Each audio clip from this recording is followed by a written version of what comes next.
ዶናልድ ትራምፕ አብይ አህመድን በግልጽ ወቀሱ።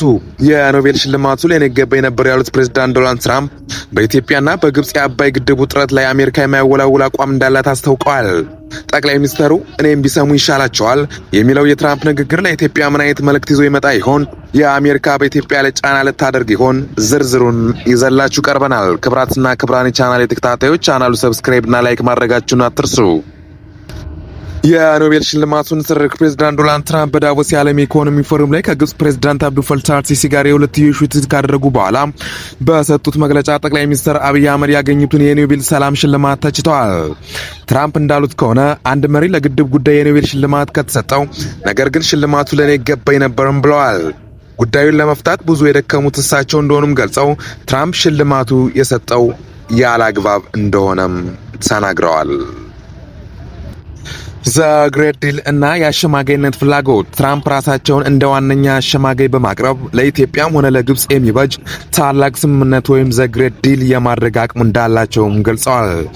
ይሁን እንጂ ይህ ስምምነት የግብጽን ታሪካዊ የውሃ ድርሻ የማይነካ መሆን እንዳለበት አጽንኦትም ሰጥተውታል።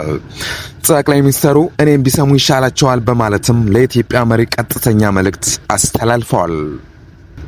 የአሜሪካ ጫናና የጓደኛችን ግብጽ ምናልባትም ለኢትዮጵያ እጅግ አሳሳቢው የትራምፕ ንግግር ክፍል አሜሪካ ለግብጽ ያላትን ወታደራዊና ፖለቲካዊ ድጋፍ የጠቀሱበት ነው።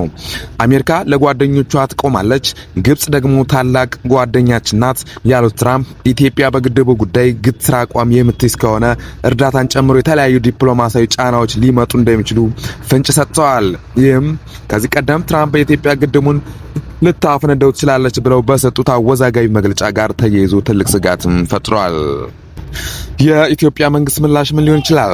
ትራምፕ በቅርቡ ከጠቅላይ ሚኒስትር አብይ ጋር በስልክ ለመነጋገር እቅድ እንዳላቸው ተናግረዋል። ሆኖም የኢትዮጵያ በአባይ ግድብ የህልውና ጉዳይ እንደሆነና በሉዓላዊነቷ ላይ ድርድር እንደማታደርግ በተደጋጋሚ ስትገልጽም ቆይታለች።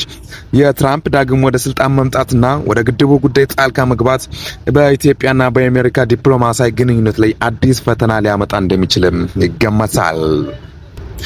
አድማጮቻችን ትራምፕ ስለ ጠቅላይ ሚኒስትር አብይና ስለ ኖቤል ሽልማቱ የተሰጡት አስተያየት ትክክል ነው ብላችሁ ታስባላችሁን? አሜሪካ በኢትዮጵያ ላይ ጫና ብታደርግ ውጤቱ ምን ይሆን? አስተያየታችሁን በኮሜንት ጻፉልኝ። ይህ ቪዲዮ ላይክ ማድረጋችሁና ለሌሎች እንዲደርስ ሼር ማድረጋችሁን አትርሱ። ነገ በሌላ ወቅታዊ መረጃ እስከማገኛችሁ ቸር ቆዩልኝ።